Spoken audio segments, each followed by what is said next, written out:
24 घंटे में कुछ समय ऐसा होना चाहिए जब बाहर से ही नहीं भीतर से भी बोलना बंद हो जाए। बाहर का बोलना बंद करना तो सरल है, थोड़े समय के लिए मौन हो जाओ। भीतर का बोलना बंद होना ये साधना का विषय है। वैसे बाहर बोलना भी साधना का विषय है, आदमी बक बक करता रहता है, लेकिन बहुत कठिन काम नहीं है। वाणी को मौन कर दो, मुंह बंद कर दो कुछ समय के लिए, किंतु मन मौन हो ये बड़ी ऊंची बात है। मन बतियाता रहता है, मन बात करता रहता है। मन का बात करना बंद होना समाधि। मन में सोचना, सोचने के साथ बात चलती है। जब हम सोचते हैं, नाम और रूप, माया, ये दोनों माया कहलाते हैं, नाम और रूप। जितना रूप है उसके साथ नाम जुड़ा रहता है। हम बैठे, इतने में सड़क का ख्याल आया, तो सड़क का रूप सामने आ गया और उसका नाम आ गया। सड़क का 3 अक्षरों का जोड़, ये सड़क आ गया नाम, और उसका रूप लंबा आकार आ गया। मकान की याद आई तो मकान नाम आ गया, उसका रूप आ गया। जहां तक हमारा चित्त चलेगा उसमें नाम और रूप ये दोनों आएंगे। और इसमें मन बात करता है, सब समय वो बात करता है। बात करना बंद हो जाए ये समाधि। राज नियम भी ताओ को कहते थे, उसमें सब बताया गया है। लेकिन ताओ है विश्व नियम, जो सर्वत्र नियम, जैसे कि फूल खिला, कैसे खिला? उसके नियम से। एक ही पेड़ में फूल खिलते हैं और रंग बिरंगे खिलते हैं। एक ही फूल में कई रंग होते हैं, ये उसका ताओ है, नियम है। इसी मिट्टी में से हीरे, पन्ने, पोखराज सब कुछ पैदा हो जाते हैं, सोना, चांदी, लोहा। ये नियम है, नियम के तहत सब चलता है। एक ही जगह नींबू, गन्ना और मिर्चा लगा दीजिए, बिल्कुल सटा करके, तो उसी मिट्टी, पानी, आग, हवा से मिर्चा का पौधा ऐसा फल देगा जिसमें कड़वाहट है। अहिंसा की भावना जो अपने मन में रखता है उसको कोई दुख नहीं। ये मन का नियम है। मन में थोड़ी ईर्ष्या आई, आग जल जाएगी। और देख करके प्रसन्नता हुई तो आनंद आया। हमारे साथी की उन्नत देख करके हमारे चित्त में प्रसन्नता हुई तो आनंद आया। ईर्ष्या हुई तो मन नरक में भर गया। ये मन का नियम है। दूसरे के उन्नत को देख करके प्रसन्न हो, दुखियों को देख करके करुणा करो, सुखियों को से मैत्री करो, दुर्जनों से हट के रहो, सज्जनों से मैत्री करो, दुर्जनों से हट के रहो। सुखियों को देख करके प्रसन्न हो, दुखियों को देख करके करुणा करो। ये 4 साधनाएं बड़ी महत्वपूर्ण है। सुखियों को देख करके प्रसन्नता रखो तो ईर्ष्या नहीं होगी। दुखियों को देख करके करुणा करो तो हे भावना नहीं होगी। बन सकेगा तो कुछ सेवा कर देंगे, नहीं कर सकेंगे तो उनके लिए हीन भावना नहीं होगी। और सज्जनों, संतों, अच्छे लोगों से मैत्री करो। और जो ठीक ठाक नहीं है और ठीक हो नहीं सकते हैं उनसे उपेक्षा करो। उपेक्षा का मतलब है मानो वे है ही नहीं, उनसे मतलब ही नहीं।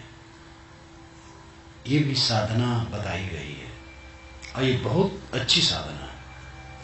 कुछ लोग संसार में ऐसे होते हैं कि जिनको आप बदल नहीं सकते हैं, घोर अहंकारी। उन्हें अपने त्रुटि का होश ही नहीं रहता है।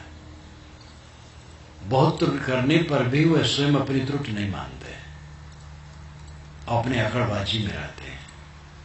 इसलिए उनके साथ आप अपना समय बर्बाद करेंगे तो अपना नुकसान करेंगे और उनका हित नहीं होगा। इसलिए ऐसे लोगों से शांत रहना चाहिए। मानो है ही नहीं, सामने मिले दुआ बंदगी हो गई, लेकिन संबंध ऐसे से जोड़ोगे तो आप तकलीफ में हो जाओगे। उपेक्षा, सुखियों से मैत्री, दुखियों पर करुणा और पवित्र आत्माओं को देख करके प्रसन्न होना, और जो ऐसे स्वभाव के हैं अकड़बाज, उनसे मौन, शांत। ये मन की प्रक्रिया को शुद्ध करने के लिए चारों साधन बहुत अच्छे हैं। प्रायः आप जिनकी उन्नत देखते हैं हम तो ईर्ष्या करने लगते हैं, और ये हमारे चित्त को जलाने के लिए एक साधन हो और कोई फायदा नहीं होगा। हमारे आसपास सब धनी हो तो इसमें हमारा नुकसान क्या है, फायदा है? कम से कम हमसे मांगेंगे तो नहीं। हमारे चारों तरफ कंगाल हो तो समय से वो घेरेंगे हमें कि हमें तो, हम भूखे हैं। अगर हमारे चारों तरफ सब संपन्न है तो मांगेंगे तो नहीं, और हमें जरूरत पड़ेगी तो कुछ दे सकते हैं, नहीं तो मांगेंगे नहीं। तो हमें ईर्ष्या क्यों? ईर्ष्या महारोग है, और ईर्ष्या साधना करते करते ईर्ष्या नहीं छूटती जब तक पूरा सावधान न हो। दो तपस्वियों की कहानी आप लोगों ने सुनी होगी। दो तपस्वी तपस्या कर रहे थे, तपस्या पूरी हुई, ब्रह्मा जी आए और कहे कि दोनों में से कोई एक मांगे वर तो उसको उतना मिलेगा और साथी को दुगना मिलेगा। तो कौन मांगे? जो मांगे आधे में रहे। जो मांगे कि हमें एक राज चाहिए उसको एक राज मिलेगा, जो नहीं मांगे उसको 2 राज मिलेगा। तो कौन मांगे? तो दोनों मौन। ब्रह्मा जी कहे कि मैं जा रहा हूँ, मांगना हो मांग लो। तो एक ने कहा महाराज अगर आप खुश हैं तो मेरी एक आंख फूट जाए। तो उसकी एक फूट गई, साथी की दोनों फूट गई। वो सोचा मैं एक आंख फोड़वा करके तो एक आंख से काम चला लूंगा और साथी तो जीवन से मारूम हो जाएगा। ये तपस्वी की लीला है, अपनी एक आंख फोड़वा करके साथी की दोनों आंखें फोड़वा देना चाहता है। ये ईर्ष्या कितना गहराई में है।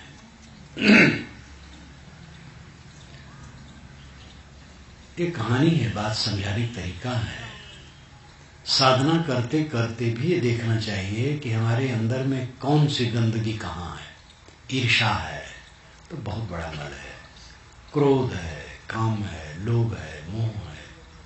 ये मानसिक विकार, यही हमें रात दिन चलाते हैं, यही हमारे शत्रु हैं। बाहर के शत्रु हमारा कुछ नहीं बिगाड़ सकते। किसी का मन बदल गया वो अपने को शत्रु मानता है, हम शत्रु न माने, और क्या कर सकता है? कुछ नहीं कर सकता।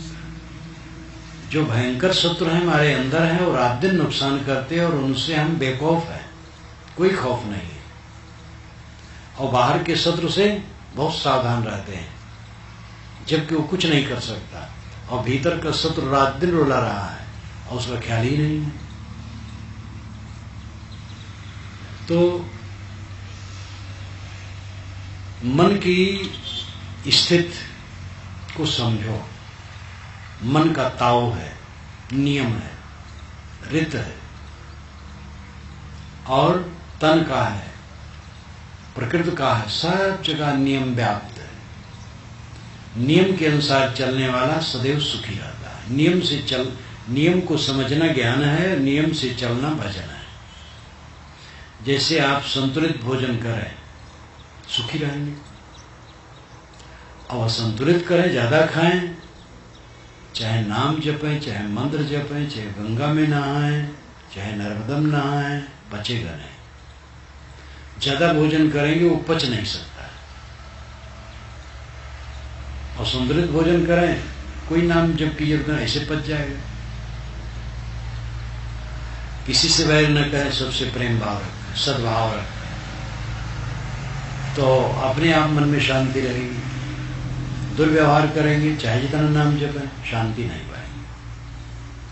जीवन को कायदे से रखना ही सच्चा भजन है।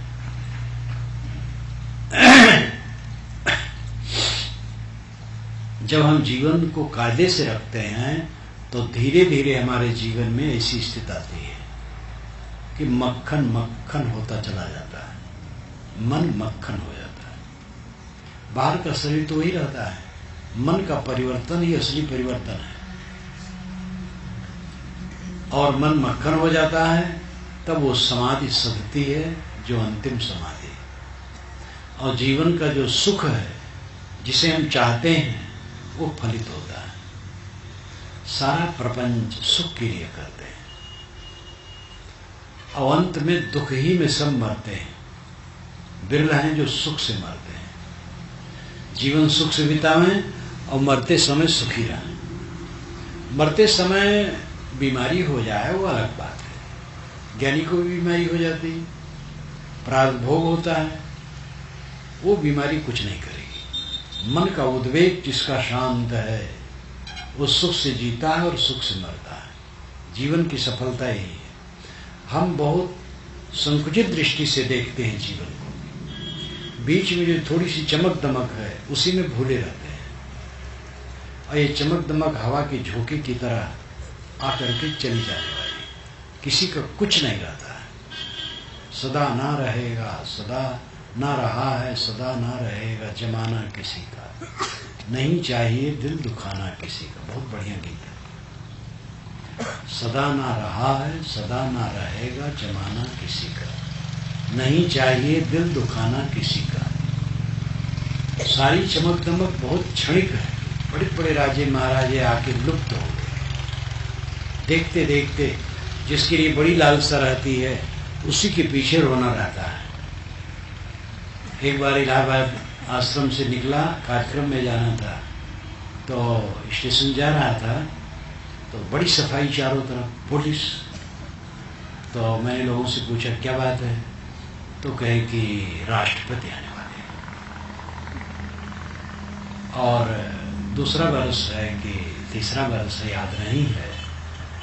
एक बार फिर जब गया स्टेशन पर बैठने के लिए तो स्टेशन की बड़ी सफाई की और पुलिस बहुत फैली थी।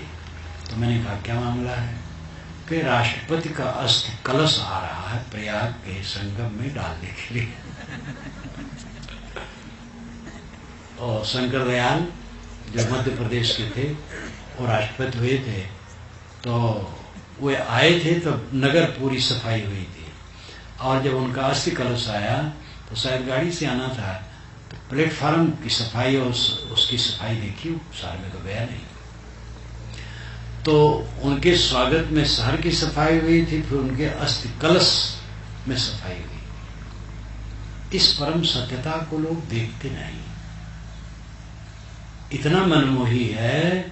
एक बुढ़िया रहे तो मौत सुन करके घबरा, कहे ना बोलो ना बोलो ना। बुढ़िया रहे, मौत सुनते ही घबरा जाए।